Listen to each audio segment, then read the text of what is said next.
transmitiendo una nueva serie que inicié hace 4 conferencias titulada, para que puedan ustedes continuar siguiéndola, La creación y Dios. La creación y Dios. Esta sería la 5ª conferencia. ¿Y qué estamos haciendo con esta nueva serie sobre la creación y Dios? Estamos redescubriendo el libro del Génesis, ni más ni menos. O sea, estoy tratando de concentrarme nada más porque ya hubo una vez cuando ya tenemos en conferencias, ¿verdad?, y grabadas casi 40 capítulos del Génesis, versículo por versículo, pero me quiero concentrar simplemente en 2 capítulos, en el capítulo 1 y el capítulo 2, que es la creación y la recreación del planeta Tierra. Y durante muchos años pues hemos estudiado, que inclusive me acuerdo cuando yo comencé a estudiar la teología y comencé a tener muchísimo interés en el Génesis y en el Apocalipsis, que han sido mis 2 libros preferidos, aunque claro que toda la Biblia es maravillosa, pero siempre Dios nos inclina sobre ciertas áreas. Por ejemplo, el apóstol Pablo fue el único de todos los apóstoles, ni siquiera Juan, ni Pedro, ni ninguno otro apóstol se le reveló el rapto de la iglesia. A Pablo fue al único a quien el Espíritu Santo le reveló el rapto de la iglesia. A Pablo fue al único, Efesios capítulo 3, que le reveló que la dispensación de la iglesia tenía como objeto unir a los judíos y a los gentiles. A él le reveló. A Juan Dios se lo llevó al cielo y pudo ver hace 2000 años lo que iba a pasar con el futuro de la humanidad, y él escribió el Apocalipsis. El apóstol Pedro pues le escribe a todos los judíos que estaban siendo perseguidos, animándolos y mostrándoles que el sufrimiento formaba parte también de la esencia de nuestro caminar con Jesús. Y así vemos, ¿verdad?, que Jeremías tuvo una revelación, Isaías otra, Ezequiel otra, porque la multiforme sabiduría de Dios, ¿quién la podría medir? ¿Quién podría decir, pues solamente aquí está esto y aquí está esto? Sino que tenemos que abrir nuestra mente y darnos cuenta que estamos caminando con un ser que es Dios, completamente infinito, poderoso. ¿Quién podría comprender la profundidad de sus pensamientos y de su sabiduría?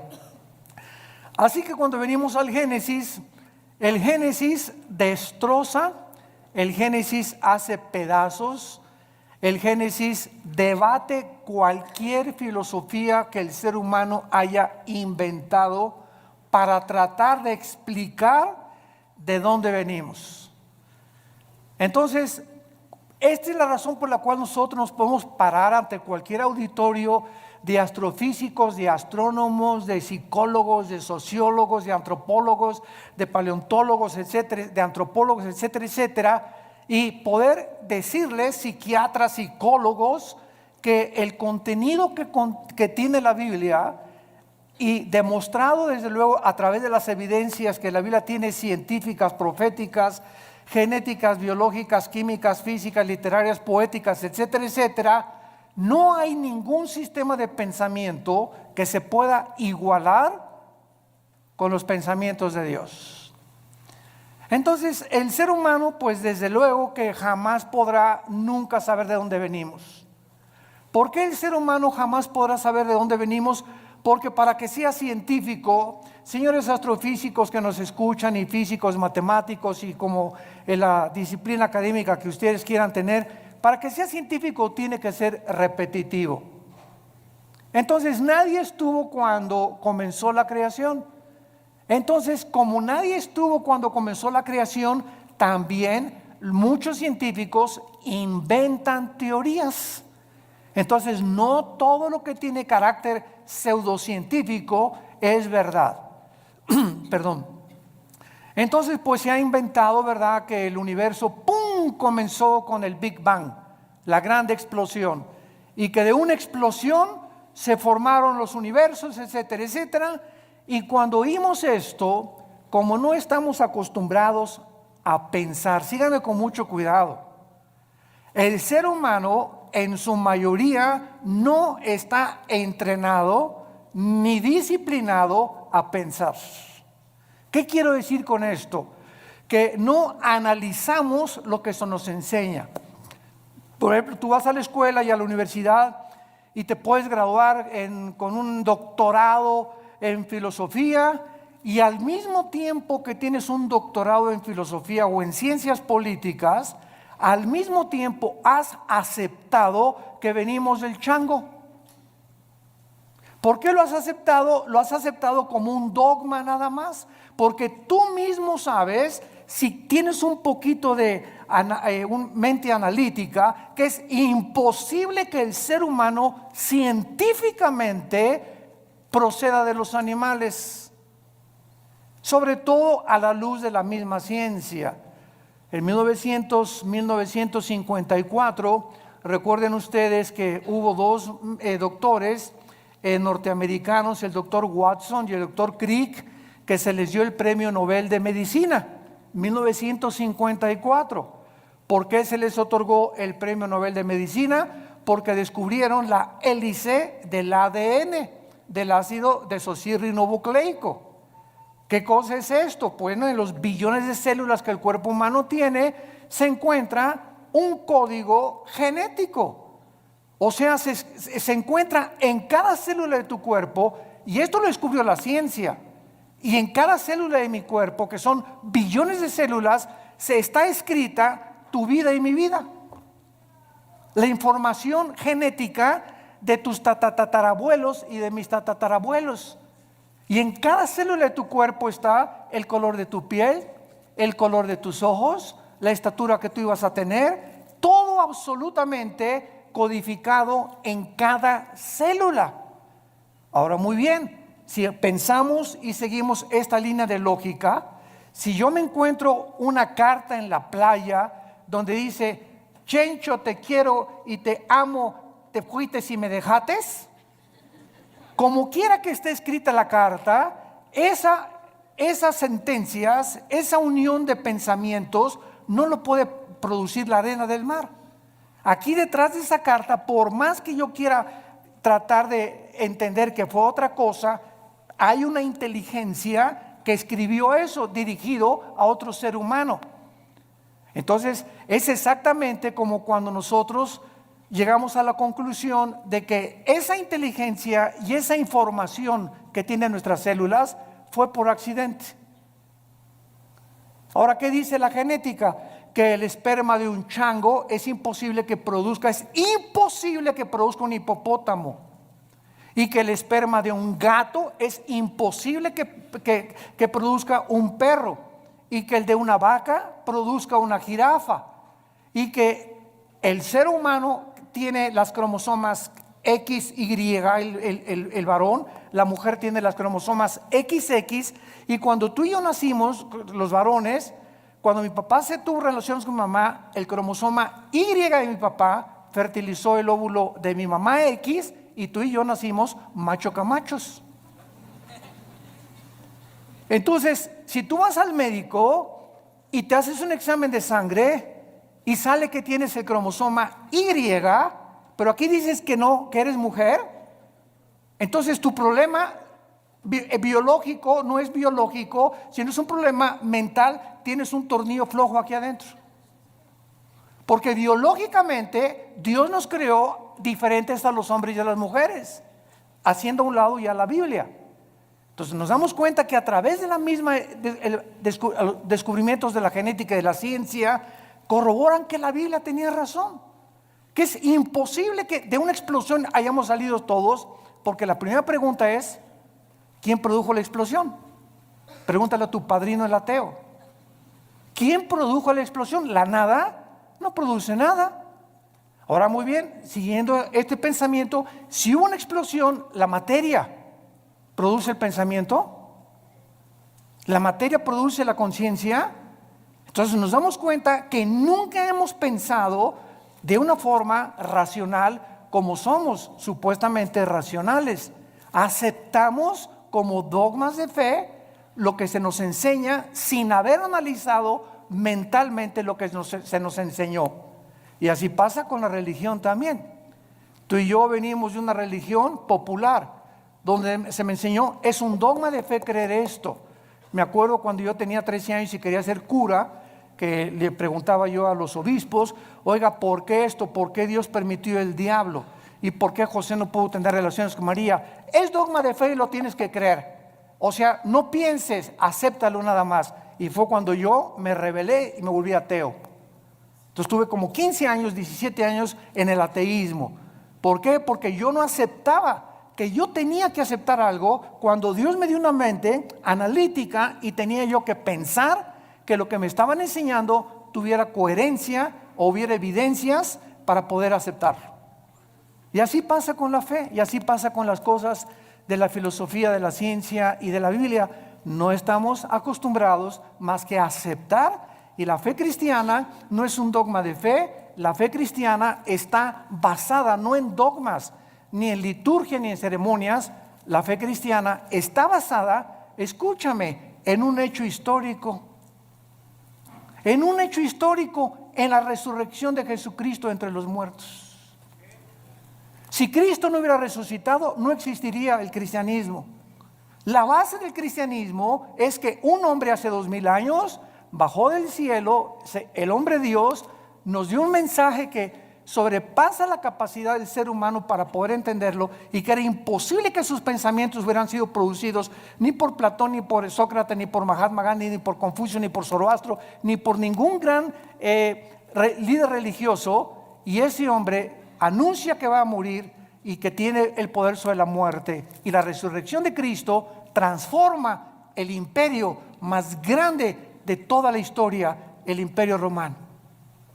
Y durante 300 años los seguidores de Cristo anuncian este mensaje: Jesús vive, y se enfrentan a un imperio, a los leones, los quemaron vivos, los hicieron teas humanas, los enterraron en su orina, en su excremento. Quisieran acabar con el cristianismo y no pudieron, simplemente porque estos hombres vieron a Jesús resucitado. Y eso es lo que cambia al ser humano. No tenemos una Biblia con dogmas, tenemos una Biblia con evidencias históricas, arqueológicas, químicas, genéticas y de cualquier disciplina que tú quieras mencionar. Muy bien. En el capítulo 1 del Génesis, los que traigan su Biblia, recuerden siempre que los que no traigan Biblia, siéntense con un cristiano. Una de las tragedias más grandes del siglo XXI es que se calcula que el 80% de los cristianos van a la iglesia sin Biblia. Y nunca el Espíritu Santo va a poder tratar con tu vida si no te sientas con tu Biblia en las rodillas, y cuando estás recibiendo la palabra de Dios, estarla viendo, estarla hojeando, estarla aprendiéndola a manejar, porque es la espada del Espíritu. Entonces dicen unos, ¿para qué quiero la Biblia si ya pasan en las pantallas los versículos, etcétera, etcétera? De todas maneras, tenemos que aprender a ser hombres de la palabra de Dios. Bueno, Génesis capítulo 1, versículo 1 y versículo 2. En el principio creó Dios los cielos y la tierra. Bereshit bara Elohim hasamayin haaretz. Es lo que dice en el hebreo. Son 7 palabras. Es impresionante el número 7 en la Biblia. Esto se llama en la Biblia la gematría, con G de gárgara, gematría. ¿Qué es la gematría? La gematría estudia la relación que existe entre los números y las letras. Entonces, cuando venimos a un libro como la Biblia, no es coincidencia que desde el primer versículo se demuestre que el 7 es el número de la perfección y el número con el que termina la Biblia en el Apocalipsis. En el Apocalipsis el 7 está desde el primer capítulo hasta el último capítulo. 7 espíritus, 7 sellos, 7 trompetas, 7 copas, etcétera, etcétera. 7, 7, 7, 7. ¿Por qué? Porque solamente el hebreo, el lenguaje hebreo y el lenguaje griego tienen un símbolo en las letras. Recuerda cuando íbamos a la escuela, ¿verdad? Lo recordamos todos, que nos enseñaron los famosos números romanos. Entonces, me enseñaron en la escuela que la B representa el 5, la X, el 10, 2X, 20, 3X, 30, L, 50, C, 100, etcétera, etcétera. Y así vemos que detrás de los números hay un símbolo de las letras numérico. Pasa lo mismo con el hebreo. Entonces, cuando venimos al hebreo, cuando venimos al lenguaje original de la Biblia, encontramos que detrás de todo lo que nosotros vemos como aparentemente letra o tinta, se encuentran secretos de Dios. Hace algunos años, ustedes recordarán los famosos códigos de la Biblia, que unos judíos, cuando se inventaron las computadoras, comenzaron a computarizar principalmente el libro del Génesis y encontraron lo que se llaman los números secuenciales, que cada 7 letras o cada 7 versículos se encontraba el nombre de Yoshua, que es Jesús. Y que a través de este análisis comenzaron a encontrar que había tantas cosas escondidas que era imposible que los seres humanos lo hubieran podido hacer. Así que si un ser humano hubiera comenzado a inventar, en el principio creó Dios los cielos y la tierra, ¿quién se lo dijo? Y el orden que tenemos en el Génesis de la creación es el orden en el que la ciencia corrobora que así existió la creación. Por ejemplo, nosotros no podíamos existir si antes no existieran las plantas por la fotosíntesis, y si no existiera el agua, y si el sol no estuviera alumbrándonos, ni la luna tampoco, ni la tierra girando perfectamente bien sobre su eje alrededor del sol. Antes de que el ser humano fuera colocado en el planeta Tierra, Dios ordenó un medio ambiente adecuado para que tú y yo pudiéramos existir. Antes de que Dios nos pusiera aquí en este ambiente, en la tierra, nosotros hacemos todos los días así y respiramos. ¿Te has puesto a pensar qué es lo que respiras? Estamos respirando una mezcla de hidrógeno que es como un 82% mezclado con oxígeno y otros gases. Y esta combinación de gases que estamos respirando es perfecta para que mis alvéolos pulmonares puedan verdaderamente sostener mi vida y ese oxígeno mantener las neuronas de mi cerebro funcionando. Y si yo me salgo de la atmósfera y me voy a la luna o a algún otro planeta, nos ahogamos, porque no existe fuera de la atmósfera ni en toda la Vía Láctea ningún oxígeno combinado, ni hidrógeno ni gases para que el ser humano pueda sobrevivir. Cuando tú tienes un niño o cuando estás embarazada y vas a tener un niño, ¿qué es lo que hacen las mamás antes de que nazca? Pues preparan la cunita y preparan el zarapito y preparan sus chupones. O sea, cuando el niño nace ya tiene un medio ambiente adecuado para poder sobrevivir y para que el mundo lo reciba. Entonces ya la mamá tiene su cunita y todo precisamente porque lo preparó antes de que él naciera. Dios, antes de colocar al ser humano en este planeta, todo lo preparó. Nos puso una puesta del sol, valles, agua limpia, árboles, manzanas para que cuando yo arrancara una manzana tuviera las propiedades nutriológicas y las vitaminas y los minerales que puedan ayudarme a mi digestión. En el plátano Dios le puso mucho potasio, que es bueno para el cerebro. En las uvas le puso antioxidantes.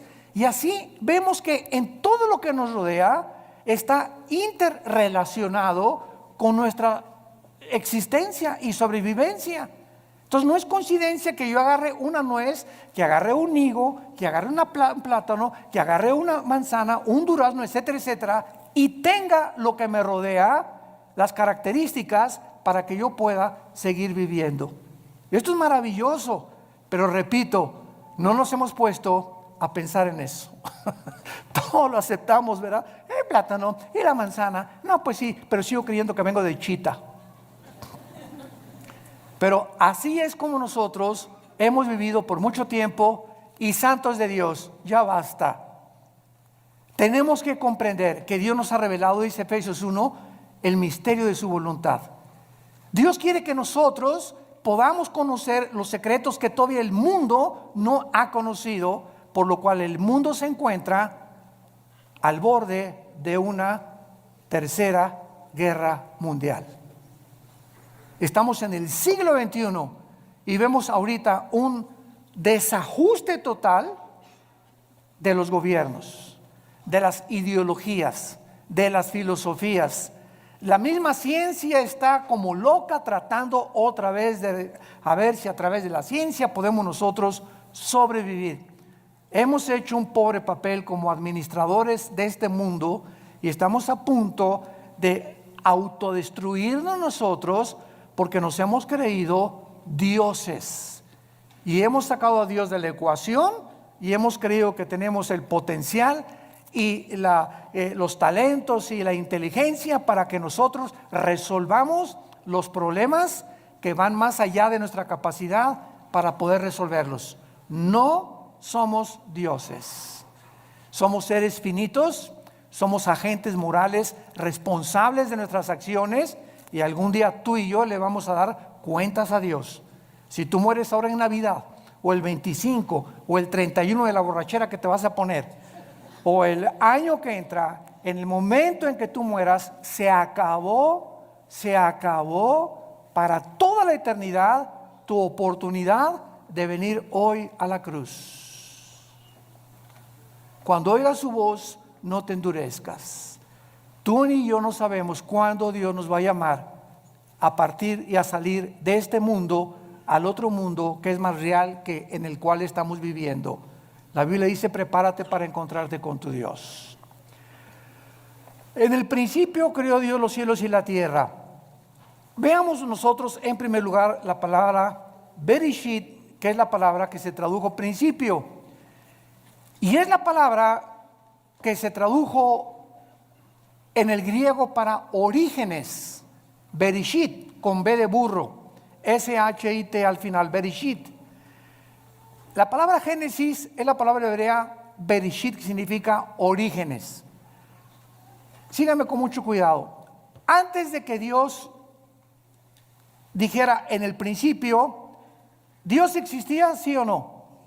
Ok, Él existía antes de el tiempo, el espacio y la materia.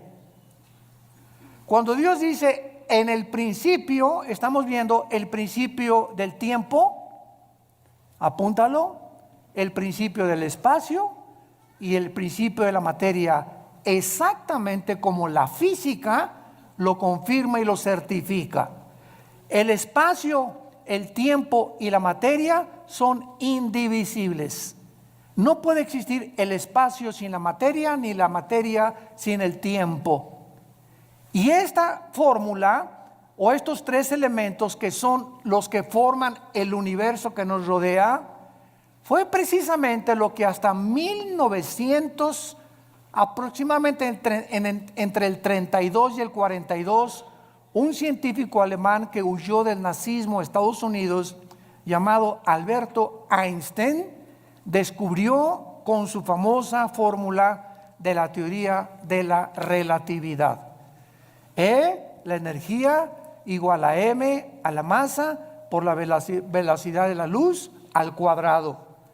Y con esta fórmula Einstein corroboró claramente que el tiempo está unido al espacio, el espacio con la materia, y que solamente son medidas de nosotros, porque el universo no es infinito como se creía hasta el siglo XIX y hasta el siglo XX, con los descubrimientos de Einstein y de los científicos genetistas, el doctor Crick y el doctor Watson, comenzamos a entender que todo lo que se enseñó por casi 19 siglos de Cristo a nuestros días, la ciencia se equivocó, y que la Biblia ya lo afirmaba con siglos de anticipación. En el principio hubo un principio, el universo no es infinito. Y si hubo un principio, hay un final. Y a finales del siglo XIX comienza otra teoría científica a demostrar la Biblia, la famosa ley de la termodinámica, las leyes de la termodinámica. La primera ley y la segunda ley de la termodinámica confirman que nada se crea ni se destruye. La segunda ley afirma que el universo está en un proceso de deterioro, que todo se tiene que descomponer, todo se tiene que oxidar con el tiempo, todo se tiene que echar a perder. A tu carro le tienes que estar continuamente echando aceite para que funcione el motor. Tenemos que estar tomando agua nosotros, vitaminas. Estamos en un proceso, en un universo donde el mismo Sol pierde millones de toneladas masa por segundo. El Sol pierde millones de toneladas masa por segundo. Esto establece la segunda ley de la termodinámica y lo confirma después Hebreos 1 del 10 al 12. Señor, en el principio tú eres para siempre, todo desaparecerá, pero tú permaneces por toda la eternidad. La Biblia ya enseñaba que el universo tenía algún tiempo que terminarse. Esto se conoce en la física como la ley también de la entropía, si lo quieres apuntar. La ley de la entropía, del desgaste, que la Biblia tiene otro nombre y es en Romanos 8 la ley de la corrupción. Todo se está corrompiendo, todo se está echando a perder. Vivimos en un universo donde nacemos chiquititos, llegamos a lo máximo de nuestra creación de la juventud, a la tercera, ahora dicen que ya no es la tercera edad, sino que es la cuarta edad también. Y los que llegan a la cuarta edad, ¿verdad? Ya comenzamos a ser los viejitos como fuéramos chiquitos, ya nos tienen otra vez como bebés que cuidarnos, que sentarnos en silla de ruedas, que darnos de comer en la boca, porque se nos comienza a encoger todo el cuerpo, comenzamos a perder funciones del pulmón, del corazón late con más, con más resistencia y con más trabajo, y todo otra vez regresamos otra vez a la tumba, porque del polvo de la tierra el cuerpo humano fue formado también de acuerdo a la Biblia. En el principio creó Dios los cielos y la tierra. Entonces, este principio es algo increíble porque Dios era eterno. Vean esto, aquí está la eternidad. En la eternidad no existe el tiempo.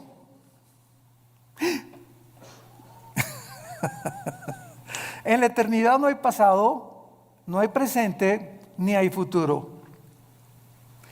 En la eternidad es una dimensión donde nosotros todavía no estamos más que espiritualmente, ya somos partícipes de la eternidad al haber entrado Jesús a vivir a nuestra vida. Esta es la vida eterna, Juan 17, 2 y 3, que te conozcan, que conozcamos. Ya estamos en la eternidad, aun cuando no estamos experimentalmente en la eternidad, aunque no estamos físicamente en la eternidad, hasta que nuestros cuerpos sean renovados, resucitados, con las características para vivir en otra dimensión que no es el planeta Tierra, ni en el universo donde tú y yo vivimos. Entonces, en la eternidad, como no existe el tiempo, Dios se revela a Moisés y le dice: mi nombre es Pancho. ¿Eso dijo? Llámeme Juan, llámeme Santiago. Dios le dice a Moisés en Éxodo 3: te voy a dar mi nombre, Moisés. Y nos funda los fusibles el nombre de Dios. Yo soy el que soy. Que es la palabra hebrea Yahweh, que los judíos ni siquiera se atreven a mencionarla porque son 4 letras nada más, y que no se atreven a mencionar por lo que consideran demasiado sagrado. Todos los judíos, en lugar de decir Yahweh, dicen Adonai. Y por eso, ¿verdad?, hay muchos judíos que quieren que nosotros los cristianos no digamos Dios. Y cuando ellos escriben Dios ponen D mayúscula, guión o S. Y para no poner la palabra entera Dios. Bueno, es la forma de pensar de ellos, ¿no? Y nosotros tenemos otra forma de pensar, porque ese Dios del Antiguo Testamento se reveló en Yoshua, en Jesús, que significa el Salvador. Dios habita en la eternidad y por eso dice: yo soy el que soy, porque Él es el Dios del presente. Yo soy el que siempre he existido. Todo el universo y todas las criaturas tenemos una causa para existir. Una vez me preguntó un niño, muy interesante y muy lógico: Oiga, ¿quién creó a Dios? Una muy buena pregunta de los niños. Muchas veces ellos quieren pensar más que los mismos adultos. ¿Tú nunca te has preguntado eso? No, nada más leí el Calimán. Por eso. Este niño, cuando me dijo que quién había creído a Dios, me puso a pensar realmente. Y entonces, claro que le dije, espérame tantito, me agarró de sorpresa, pero me acordé que en la física todo efecto tiene una causa. Y no existe nada que no tenga una causa para poder existir. Entonces, Dios, le contesté, es el único ser que no es causal. O sea, Dios no lo creó nadie. Porque si algo hubiera sido lo que hubiera creado a Dios, ya no sería Dios.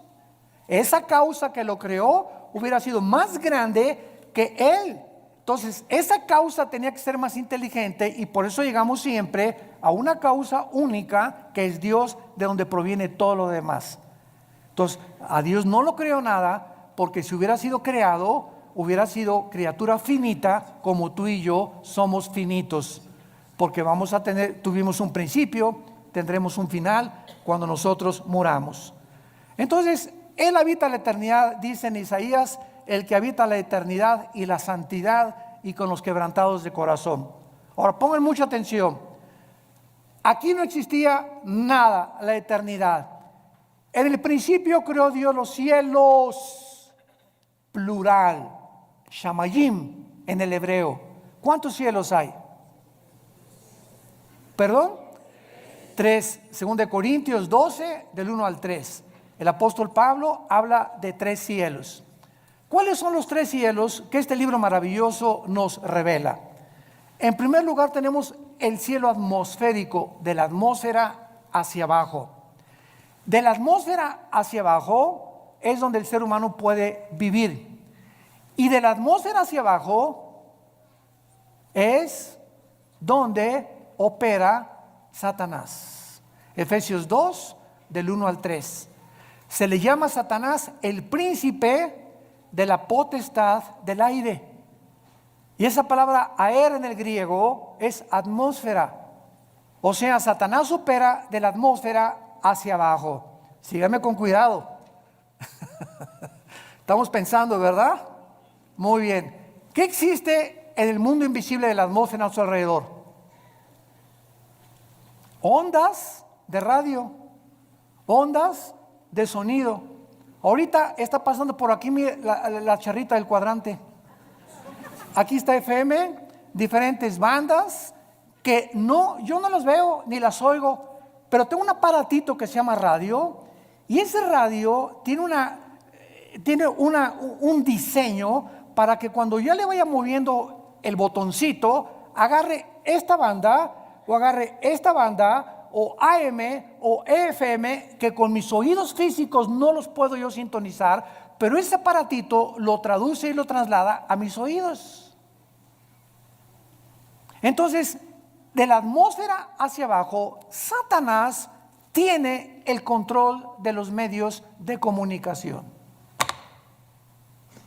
Cuidado con lo que lees y lo que oyes en la televisión.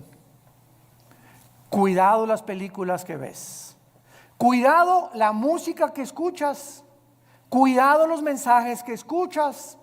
Porque esto es precisamente el control de Satanás.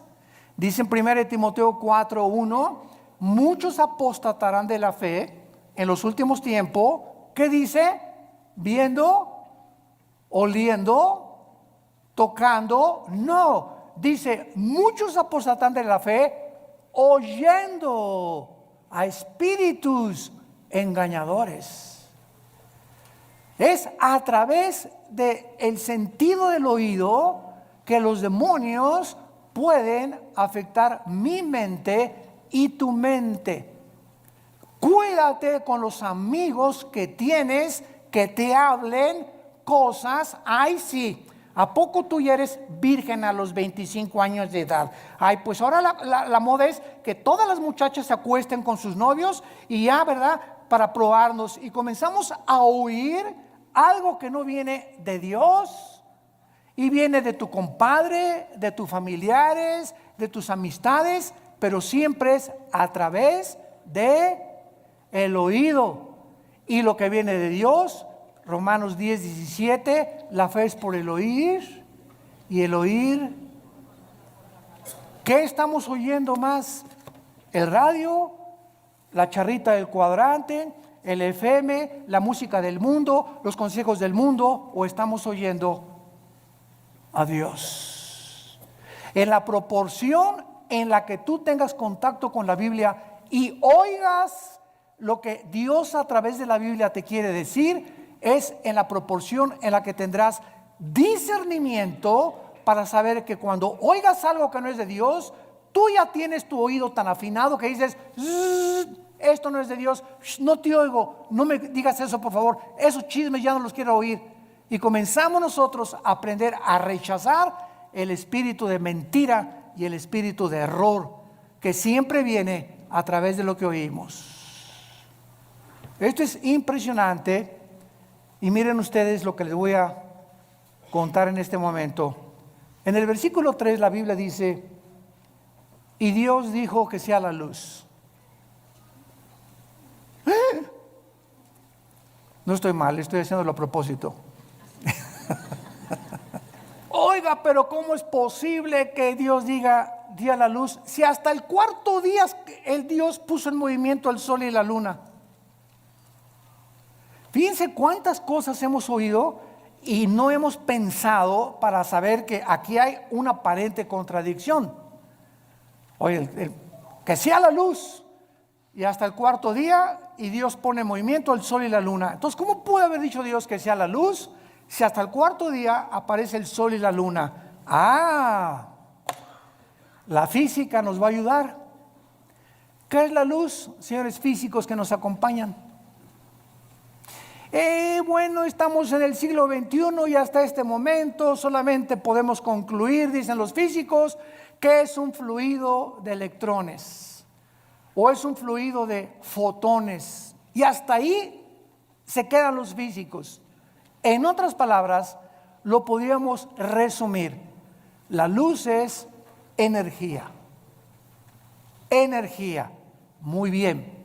Cuando Dios dijo, antes de que cualquier cosa en el planeta Tierra funcionara, que sea la luz, Dios ponía alrededor de la Tierra energía que se conoce como la energía electromagnética. Apúntalo. El electromagnetismo es algo que rodea el planeta Tierra, síganme con mucho cuidado, y gracias a este poder electromagnético que rodea la Tierra, ahorita tú me estás escuchando. Porque del electromagnetismo hacia abajo, mi voz, el sonido viaja en ondas. La luz viaja también en ondas. Las tinieblas son estáticas. Las tinieblas no viajan, las tinieblas están estáticas, la luz viaja. Y cuando Jesús dice que Él es la luz y que los que le seguimos no vamos a estar en tinieblas, significa que los que seguimos a Jesús estamos continuamente avanzando, continuamente. Los que no tienen a Jesús están ahí hace 20 años, hace 30 años, así. No han avanzado en sus vidas sí, son doctores, son esto y el otro, pero jamás han podido entender nada de lo que los rodea y su vida solamente es comer, beber, dormir. Como las vacas en la mañana, con la comida, la cena, y al otro día, ¿qué negocio voy a hacer? ¿Por dónde voy a avanzar? ¿Qué voy a estudiar? Y así llegan a los 70, 80 años de edad, nacieron en las tinieblas, vivieron en las tinieblas y regresan a las tinieblas. Nunca descubrieron el propósito por el cual Dios los creó. Igual que los mismos animales. Y así lo dicen los salmos. El hombre que no ha entendido a Dios es como los animales. Nada más que los animales nos ganan. ¿Cómo que nos ganan? Sí, el ser humano está aquí, los animales están debajo de nosotros y el ser humano, el animal mata por instinto, el animal sobrevive, el animal no tiene conciencia como tenemos tú y yo, pero cuando el ser humano rechaza esa conciencia y los valores de Dios, el ser humano desciende más bajo que los animales. Y es a donde la raza humana en este momento ha descendido. Matamos por placer y hemos llegado al colmo de decir el matrimonio no es entre un hombre y una mujer. Nunca verás a dos leones que se casan,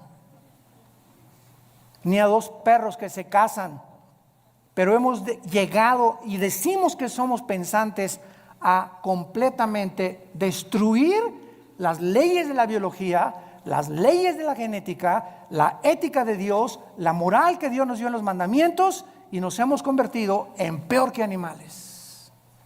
Y lo estamos aceptando como algo normal. Seres humanos creados a la imagen y semejanza del Creador han descendido peor que los animales. El electromagnetismo es uno de los poderes que existen con la gravitación y las fuerzas termonucleares. Son los tres poderes que rodean el universo. Y gracias al electromagnetismo nos podemos comunicar. Nos salimos de la atmósfera en la luna, y si yo voy con mi esposa a la luna y le digo, Marta, me dice, no te oigo. ¿Por qué? Porque saliendo de la atmósfera ya no existe el electromagnetismo. Entonces mi esposa y yo tenemos que tener escafandras especiales para comunicarnos fuera de la atmósfera. Por eso los astronautas tienen que comunicarse con escafandras. Te la quitas y no nos oímos. ¿Por qué? Porque fuera de la atmósfera no fue el programa de Dios para que viviéramos. Y el colmo de los colmos, gente en el siglo XXI que quiere irse a la luna de luna de miel. Hágame el favor nada más, mejor que la Riviera Maya. Oye, ahí en la luna o en Marte, bien nomás la locura, bien, a lo que hemos llegado, ¿no? Nos reímos ahorita, pero créame lo que ya están haciendo planes. Oye, ahí arriba ni beso le vas a poner a tu esposa. Van a chocar dos fibras metálicas de las escafandras o de fibra de vidrio, ¿verdad? Con lo que está hecho la careta. Y desde lejecitos. Increíble, pero cierto. Hay un ruso que pagó quién sabe cuántos millones de dólares para ser el primero en poder establecerse en la luna. Y el sueño del ser humano es conquistar el espacio y llegar a Marte y esto y el otro, cuando no hay ninguna de las características, ni la atmósfera, ni el agua, ni nada, ni las plantas, ni las frutas que existen para poder sobrevivir más de un mes en otro planeta. Así de brutos somos. En el principio creó Dios los cielos y la tierra. Entonces está la eternidad, y en penúltimo lugar hay tres cielos. Nos quedamos en el cielo de la atmósfera, donde no habita Satanás, habita por todo el universo, pero él opera y energetiza de la atmósfera hacia abajo y usa los medios de comunicación y lo que oímos para afectar nuestro sistema de pensamiento y nuestras doctrinas. Y cuando comenzamos a comprender eso y todas estas cosas, comenzamos a tener más defensas, más municiones para pelear contra él. Me voy a cuidar y lo que oigo, la música que oigo, las películas que veo, los consejos que me da mi comadre, los consejos que me da mi suegra. Si no son cristianos, que se bañen. De la atmósfera para arriba sigue el cielo cósmico. Es el segundo cielo, el cielo que nos rodea en la Vía Láctea, ¿verdad? Plutón, Mercurio, Júpiter, Saturno, etcétera, etcétera. Es el cielo, es el segundo cielo. Este segundo cielo está ocupado. Sí existen los extraterrestres. Porque una vez me dijo ustedes lo conocen, me reservo su nombre, un experto en los ovnis. Oiga, el doctor Alducin, ¿y usted por qué no cree en los ovnis y los cristianos? Le dije, ¿quién dice que no creemos en los ovnis? Claro que creemos en ellos, pero simplemente no le llamamos ovnis, le llamamos ovis. ¿Qué quiere usted decir? Objetos voladores identificados. para nosotros no son no identificados. Sabemos que existe un fenómeno, que existe algo que aparentemente es real, pero sabemos quién está detrás de este fenómeno. Y cuando venimos a la Biblia, descubrimos que Satanás, Lucifer, el príncipe de la potestad del aire, tiene el poder de materializar la energía. Él puede hacer que se levante este púlpito, te puede apagar la televisión, puede ponerte un programa que tú no cambiaste, te puede abrir las ventanas de tu casa, te puede producir sonidos que hay con cadenas arriba del techo, te puede producir que hay un coyote cerca de tu baño aullando a las 2, 3 de la mañana. Te puede hacer que una persona se aparezca y entre a tu cuarto toda vestida de negro, o puede hacer apariciones de como se llama La Llorona, una señora vestida toda de blanco, y que de repente pasa por tu casa o en la noche y tú la ves y tú juras que algo pasó, y que los medios de comunicación y las películas están llamando, ¿verdad?, apariciones. Son demonios, y todo el universo está controlado por ángeles caídos. Y en tercer lugar, el tercer cielo es el cuartel general de Dios. Ezequiel capítulo 1, Daniel capítulo 7, Apocalipsis capítulo 4, que son los tres pasajes en la Biblia donde claramente se nos describe que hay un trono en el tercer cielo, y a Dios se le describe con la apariencia humana. Se le describe sentado. Se le escribe sentado con pelo blanco. Claro que esto es una ilustración de la eternidad. Pero cuando Dios se hace hombre, toma la forma de nosotros. Y ahorita Jesús existe por toda la eternidad con forma humana. Su Padre no podría tener otra forma, tendría que ser como Él, porque Él es la imagen misma de Dios.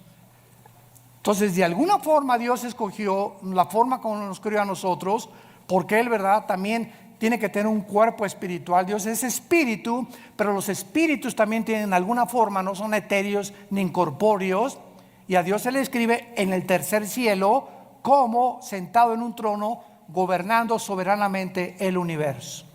Ahora, muy bien, vean esto con mucho cuidado. Dios habitaba en la eternidad. Dios es luz, allá no hay nada de tinieblas, porque 1 Juan capítulo 1, no hay tinieblas en Dios. Cuando Dios crea el tercer cielo, Dios se baja de la eternidad para entrar al tercer cielo. Crea el segundo cielo, el universo, y crea la atmósfera para nosotros. Y desde el principio de la Biblia, cuando dice Juan, en el principio era el verbo, está hablando del principio del tiempo, el espacio y la materia. Que Jesús ya existía desde que Dios había hecho el universo. Y Él era Dios, Jesús era Dios. Todas las cosas por Él fueron hechas. Nada de lo que ha sido hecho fue hecho más que por medio de Él. En Él estaba la luz, y la luz en las tinieblas resplandece, y en Él estaba la vida, y la vida era la luz de nosotros. Así comienza el Evangelio de Juan capítulo 1. Entonces Dios baja al tercer cielo a habitar en un trono, porque antes del universo no necesitaba un trono. Un trono nos habla de gobierno, de dominio. Entonces, cuando Dios decide, voy a crear un universo, y comienza con serafines, querubines y ángeles, Él tenía que darnos a conocer que un gobernante, alguien que está en un trono, es porque ejerce dominio. No hay un gobernante que no tenga súbditos, que no tenga leyes, que no tenga gobierno, porque sería un gobierno abstracto, ¿verdad? Sería un gobierno que no se podría ni siquiera llamar gobierno. Y esta es la razón por la cual Dios crea primero los serafines y los querubines. Síganme con cuidado. Los querubines y los serafines no son ángeles. La palabra querubín significa el que arde. Son criaturas que están junto a Dios. Lucifer era y es un querubín. Esto es impresionante. Arriba de Dios están los serafines, Isaías capítulo 6, que tienen más alas que los querubines. La palabra ángel, malak, con M de mamá en el hebreo, angelus en el griego, significa mensajeros. Entonces, Dios desde su tercer cielo decidió que iba a mandar mensajeros, entidades espirituales, a visitarnos, a entrar a nuestras 4 dimensiones donde tú y yo vivimos, con cuerpos diferentes a los nuestros, pero que estas criaturas que Él enviaba a la tierra se iban a llamar sus mensajeros. De ahí viene la palabra ángel, que significa mensajero. Los querubines no bajan a la tierra, los serafines no bajan a la tierra. Los que han visitado la tierra, los que fortalecieron a Cristo, los que caminaron en Génesis 18 con Dios que bajó y caminó y se acercó con Abraham y se sentó Dios a comer con Abraham, lo acompañaron 2 ángeles mensajeros. Estos ángeles entraron a Sodoma y Gomorra, ¿se acuerdan? Génesis 19, y fueron cuando los homosexuales y los sodomitas los vieron, pues los querían, ¿verdad?, tener relaciones con ellos, de la belleza con la que los ángeles fueron creados, que ante los ojos humanos, ¿verdad?, son, bueno, es impresionante, seres perfectos. Esto es muy importante para no confundir y llamar a todos ángeles. Todos los querubines es una entidad espiritual, los serafines es otra espiritual, y a los querubines se les llama también 4 seres espirituales en Apocalipsis capítulo 4, Ezequiel 1, Ezequiel 2 y Ezequiel capítulo 10, que son igualitos a los de Apocalipsis capítulo 4. Y cuando nosotros vemos esta distinción de criaturas alrededor de nosotros, comenzamos a entender que cada uno tiene características diferentes. Y quiero terminar con esto. Durante muchos años se nos enseñó que los ángeles caídos son demonios y que los demonios son ángeles caídos. Y los ángeles caídos no pueden meterse a una persona, los demonios sí. Los ángeles caídos son principados, son gobernantes, son dirigentes de las huestes espirituales de Satanás. Los demonios son otro tipo de criaturas que perdieron sus cuerpos. En alguna época del tiempo pasado, Dios los condenó a vagar. Ahora sí que se les llama en Guanajuato las almas en pena.